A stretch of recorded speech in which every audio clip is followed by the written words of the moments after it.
गांधी जी की टोली को नोआखली के मुकाबले बिहार की यात्रा ज़्यादा कठिन लग रही थी, जबकि वे नोआखली में पैदल चलते थे और बिहार में उनका आना जाना मोटर कार से हो रहा था। दरअसल बिहार में उनके कपड़े और बिस्तर काफ़ी गंदे हो जा रहे थे। शायद धूल की वजह से ऐसा होता था।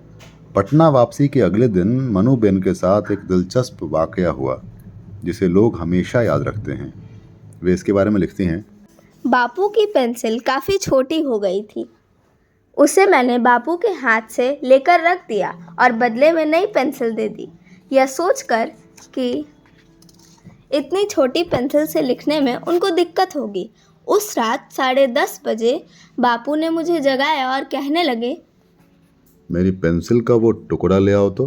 पेंसिल के उस टुकड़े के जिक्र से मैं सोच में पड़ गई। आखिर बापू उसका क्या करेंगे? मगर बापू बड़े शांत थे, ज़रूर कोई बात होगी। यह सोचकर मैं बापू के कमरे में गई। अंदर जाकर लालटेन जलाई और पेंसिल ढूंढने लगी। मुश्किल से 2 इंच की पेंसिल रही होगी। मैंने संभाल कर तो रखा नहीं था जो आसानी से मिल जाए। ढूंढने में 1:15 बज गए। अब बापू भी आ गए थे।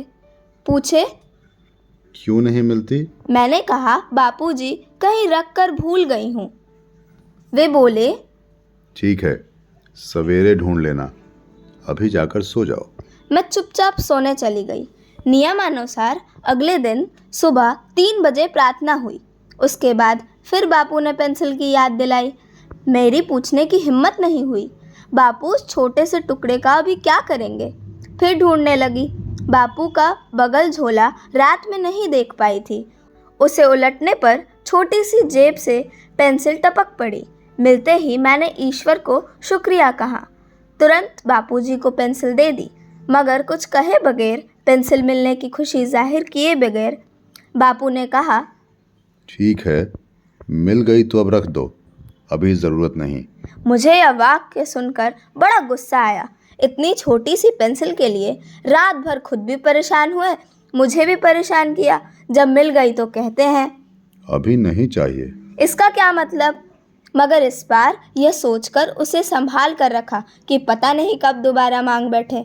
यह बात मैं भूल गई थी, मगर वह दिन जल्द आ गया। 6 अप्रैल 1947 को हमारा मुकाम दिल्ली के भंगी निवास में था।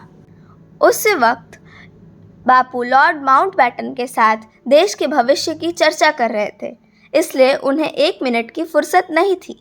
मगर उस रोज़ फिर रात में 12 बजे मुझे उठाकर बापू ने कहा, पटना में मैंने तुम्हें जो काली पेंसिल का टुकड़ा दिया था वो लाना तो। मैं तुरंत दौड़ी और बगल झोले में रखी डिब्बे से पेंसिल का टुकड़ा ले आई। तब बापू कहने लगे, अब तुम मेरी परीक्षा में पास हुई। तुम जानती हो हमारा देश कितना गरीब है।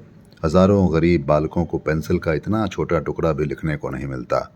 तब हमें क्या अधिकार है कि इस प्रकार जहाँ तहाँ पेंसिल का टुकड़ा रख दें या बेकार समझकर फेंक दें? अभी तो वो बहुत काम दे सकता है। इस कथा को गांधी जी के प्रेरक प्रसंगों में महत्वपूर्ण स्थान मिला है, मगर बहुत कम लोगों को मालूम होगा कि ये घटना बिहार के पटना में शांति मिशन के दौरान घटी थी। अगर आप भी गांधी जी से जुड़ा कोई वाकया जानते हो तो कमेंट बॉक्स में ज़रूर बताएं। हमारा चैनल सब्सक्राइब ज़रूर करें। धन्यवाद।